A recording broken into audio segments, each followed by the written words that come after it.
യൂട്യൂബിൽ വേറെ ഏതോ പാചക പരീക്ഷണം തപ്പി നടന്ന ഞാൻ അവസാനം രസത്തിലാണ് വന്നെത്തിയത്. എന്നാൽ പിന്നെ ഇന്നൊരു രസം അങ്ങോട്ട് വെച്ചേക്കാമെന്ന് വിചാരിച്ചു. സാധാരണ ഞാനിവിടെ കായപ്പൊടി ഇട്ട് രസം ഉണ്ടാക്കാറുണ്ട്. പക്ഷേ ഇപ്രാവശ്യം ആ വീഡിയോയിൽ ഇൻസ്പയർഡായിട്ട് കായ കട്ട ഒന്ന് വറുത്തിട്ട് എണ്ണയിലിട്ട് വറുത്തിട്ട് ഇഞ്ചി വെളുത്തുള്ളിയുടെ കൂടെ അതും കൂടെ ഒന്ന് ക്രഷ് ചെയ്തെടുത്ത് അത് ഒന്ന് വഴറ്റിയാണ് രസം വെക്കുന്നത്.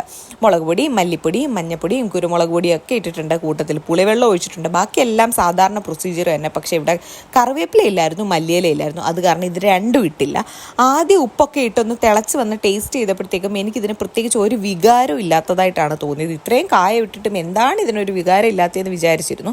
എന്നാൽ പിന്നെ നല്ലോണം തിളച്ചോട്ടെ എന്ന് വിചാരിച്ചു ഒരു 10-15 മിനിറ്റ് ചെറിയ തീയിൽ തിളയ്ക്കാൻ വേണ്ടിയിട്ട് വെച്ചു. അങ്ങനെ തിളയ്ക്കുന്ന സമയം കൊണ്ട് സൈഡിൽ മീൻ വറുത്തതും പിണ്ടിപ്പച്ചടിക്കുള്ള പിണ്ടിയും ഒക്കെ റെഡിയാവുന്നുണ്ടായിരുന്നു.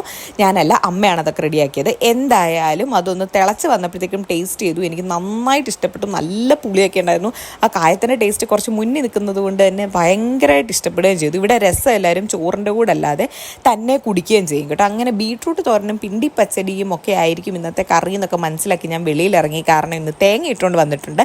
ഇപ്പം തേങ്ങയ്ക്ക് നല്ല ഡിമാൻഡാണല്ലോ, അതുകൊണ്ട് ഇതൊന്ന് കാണിച്ചേക്കാമെന്ന് വിചാരിച്ചു. അതെല്ലാം കഴിഞ്ഞിട്ട് ഇപ്പോഴത്തെ നമ്മുടെ കൃഷി മഞ്ഞളും ഇഞ്ചിയുമാണ്. ഇഞ്ചി ഇപ്പം നട്ടിട്ടേ ഉള്ളൂ. അതുപോലെ തന്നെ മഞ്ഞൾ, നമ്മുടെ വീട്ടിൽ ഉപയോഗിക്കുന്ന മഞ്ഞൾ ഇത് ഇവിടുന്ന് തന്നെ കൃഷി ചെയ്തെടുക്കുന്നതാണ്. അത് പുഴുങ്ങി പൊടിച്ചാണ് എടുക്കുന്നത്. നമ്മുടെ ടെറസിലെ ഒരു അവസ്ഥയും കൂടെ ഒന്ന് കാണിച്ചേക്കാമെന്ന് വിചാരിച്ചു. കാറ്റടിച്ചിട്ട് കുമ്പളമൊക്കെ ഒടിഞ്ഞു വീണിട്ടുണ്ട്. ആ കമ്പി ഉൾപ്പെടെ, അതായത് കുമ്പളം താങ്ങി നിർത്തിയ കമ്പി ഉൾപ്പെടെ ഒടിഞ്ഞു വീണിട്ടുണ്ട്. പക്ഷേ കുമ്പളം ഇപ്പോഴും നല്ല സ്ട്രോങ് ആയിട്ട് കായ നമുക്ക് തരുന്നുണ്ട്. അപ്പോൾ നമുക്ക് അടുത്ത വീഡിയോയിൽ കാണാം.